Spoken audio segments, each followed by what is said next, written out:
weydiinaya adeer daljir baa ugu qoran dalsame adeer dalsame aad baan kuu salaamaya ama in adeerkayba isaaq ba qaybsanaya okay siduu isaaq markaa u kala helaya percentageka madii sheegi kartaa u helaya tusaale ahaan oo kaleba waxaa la helayba 2 billion baaba la helayba ama 3 billion ama 10 billion ba ama ka badiba siduu u kala helaya ma ii sheegi kartaa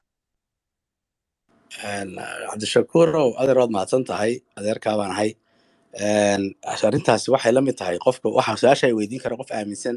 somaliland inaan ahayn modern state oo dowlad leh maamul iyo institutionno shaqaynaya iyo golayaal la doorto iyo central bank iyo ministry of planning iyo national development plan qof aan intaasna aaminsanayn baa su-aasha ay weydiin kara laakiin qof aaminsan intaasiba inay inplace yihiin ay shaqaynayaan ay joogaan oo hubkii dadka qabaa'ilku lahaayeen lagu aaminay central authority iyo dowlad loo dhiibay su-aasha ima weydiin karo maca kulli ixtiraam dadka yidhaahda somaliland waa qabaa'il wada degan baa ayaa saa u fikira laakiin qof aaminsan sovereign state inaad waddan madax bannaan jirto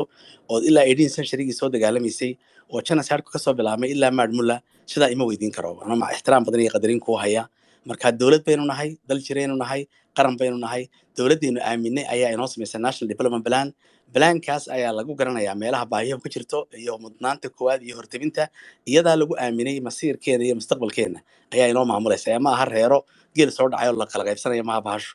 waayo dadkan dad bay ka baxeen dadkiina dowlad bay leeyihiin dowladdaasina way garanaysaa cidda victimka ah sida maxkamadda iminka somaliland qofka la dila magtiisa ay reerkii lahaa farta uga saarto ayay dadkii waxaan lahaa farta uga saaraysa iyadoo odhanaysa intaa iskuul baan idinka dhignay intaa biyaan idiin gelinay intaa caafimaad baan idinku horumarinay intaa waddooyin baan idinku samaynay intaa waxaan idinku qabanay haddii alla kuu roon yahay militarigiina iyo securitygiina iyo ayaan ku safeguard garaysanay marka waxaan aad u rajeynaya adeeraan su-aasha kaaga jawaabay edna lacagta waxaa looga hadlayaa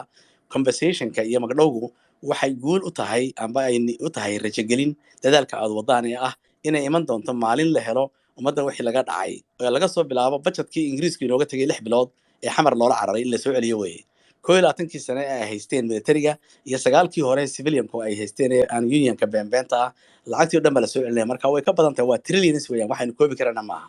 back to you Edna shukura maasanta adeer ayaan ku socolaal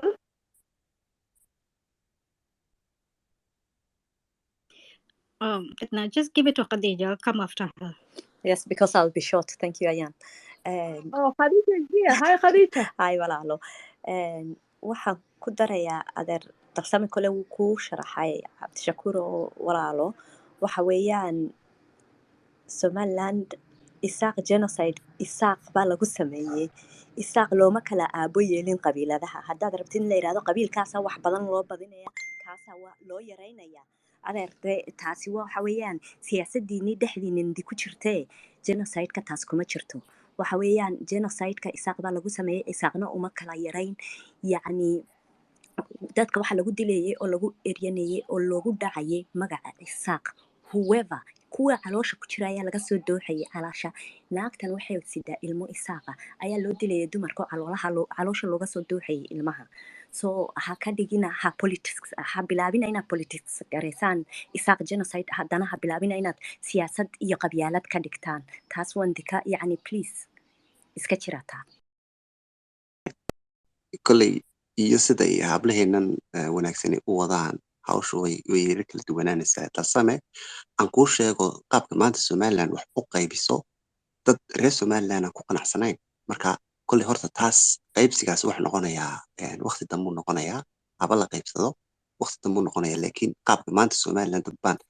ay dowladda somaliland wax u qaybiso aan ku qanacsanayn haddana aaminsan oo nabadooda iyo systemkooga ilaashanaya arrinkan aad wada iyo arrinkan hablahan wada haddii la isku dhex darana waxay noqonayaan waa gaas iyo dab waana wanaagga badan ee meeshan iiga muuqda Edna iyo Khadija iyo Ayaan wuxuu xumaynayaa run ahaantii aad buu xumaynaya marka anigu tu guud baan ka hadlayna waxa weeyaan waa sidaynu qalbiga qofkaad u baahan tahay maanta inaad ku guulaysatay siday tahay somaliland waxa weeyaan waa meesha keliyata ee aan markay waddanka aynu gacanta ku qabanay aanaynu argoosi ka samayn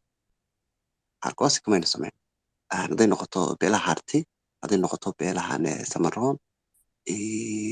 iyo dadkii kale ee Ethiopia inta laga soo raray la keenay waddanka la keenay waynu baabuur baa la saaray caadar baa wajaa laga gudbiyey taas fine oo wax qurux badan weeyaan anigu marka aan leeyahay waxa weeyaan war dadkii inala lahaa wadanka ciidda inala lahaa maha uun inan inta isaaqi sacarka isku tunto oo hantida yare ee meesha taala ay kala boobaan oo ay kala qaataan oo ay iyaga isku caayaan oo iyagu isku colaadiyaan war dadka baalaaraan baa wadanka dega dhulkan inala leh sideen dadka qalbiga ugu helaan deegaanada aanay maanta doorashadu ka dhicin weydu la socota